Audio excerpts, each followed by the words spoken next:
All right, Conceptual BJJ back here with another video. Today we're going to be talking about grip fighting. This time we're going to be talking about dominating grips, getting your offense going. That'll also help your defense, obviously if you're controlling grips. I think last video we talked about defense when they're gripping you, how to get out. If you want to check out that video. This one we're going to talk about how to dominate grips a little bit. This is going to be really important for your guard, standing, and wrestling.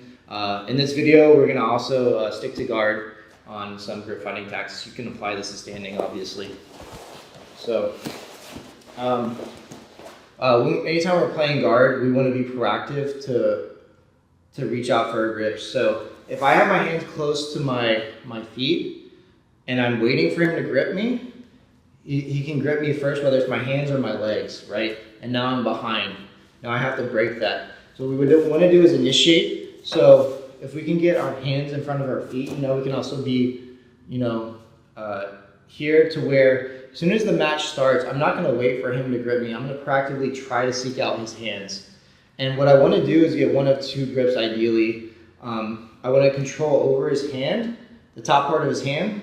The reason being he has no fingers on this side, right? So he can't really re-grip me. He has to roll his wrist out to re-grip me, right?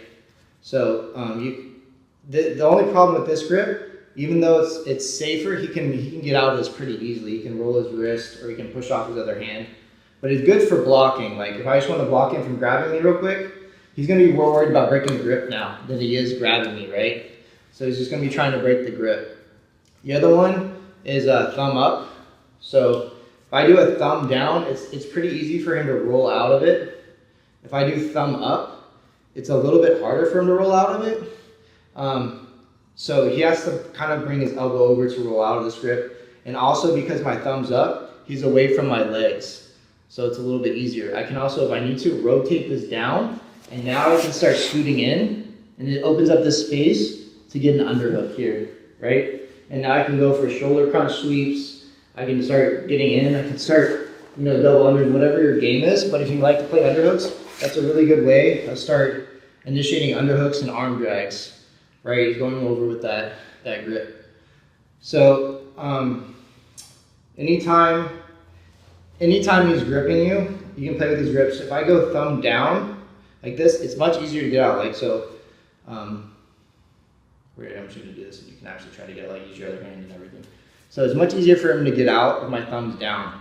I'm here, even with the 2-on-1, he can break my grip a little bit easier. If I have thumb up, you guys break this a little bit harder. It takes him a little bit more time. And he's still gonna break it, but I have time now. So as he's going to break it, I can scoot in, I can make him put weight on me. I can start sweeping now, right?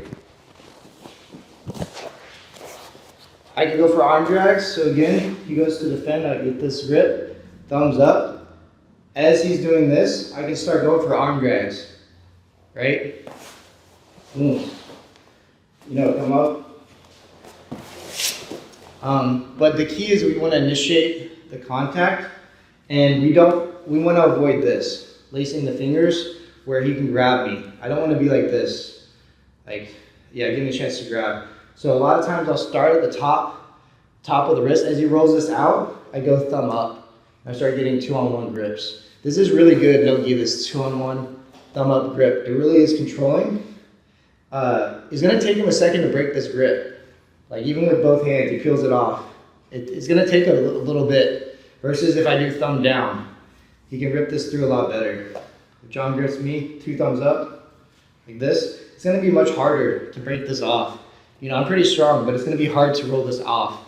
It takes a second versus half a second, which can be vital to get your game going. Because I'm not going to wait for him to break this grip. I'm going to start initiating my game, right? Getting him off balance, pulling him in with those grips.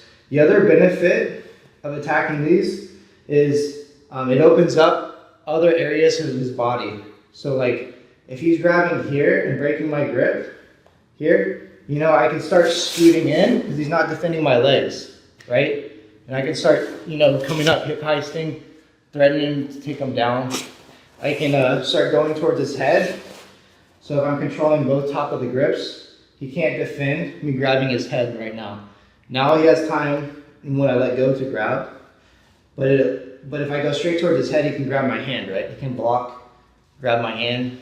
But if I'm controlling here, and he's gonna try to break this grip, I can reach up and grab the head once he breaks the grip. So I want you guys to like get in the mindset of progressing your grips. So like don't just stick with one thing, you lose it, you lose everything. So I have these grips, he peels it off.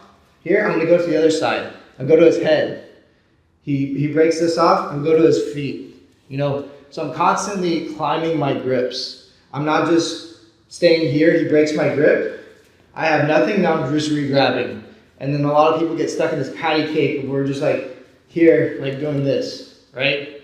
So anytime he grabs, I try to maintain this grip and then go immediately into something else before he breaks this grip. So he breaks this off, boom, I'll come in here, start going to single leg X. You know, you can start off balancing him, going to his head. So with whatever he gives you, start going to something else. So as he breaks his grip, see what else is available, whether it's his foot, his leg, his head. There's always something else available, even the other grip. He grabs my hand, I can start grabbing his now on this side. I have a 2-on-1 on this side. You know, take out his base. I can start just threatening sweep. Not that I'm going to sweep him off the bat, but all these little steps get me one step ahead. So the big thing with no gi is the movement's a lot faster, right? So don't, you know, you can try to make your grip strong, but they're not as strong as gi, so you're not going to be able to have as much attachment. So you want to get used to progressing your grip. So no matter what grip you have, if they start to break it, immediately start working to something else, whether it's his leg, his head, his other hand on the grip. So you want to start using this method of climbing the grips and either attaching yourself to the top part of the hand where he can't grab you, or thumb up grip is what I prefer. It's a little bit harder to break, especially if you have a 2-on-1. Try these details out, see how it works in your game, let us know. Like, comment, subscribe, and see you in the next video.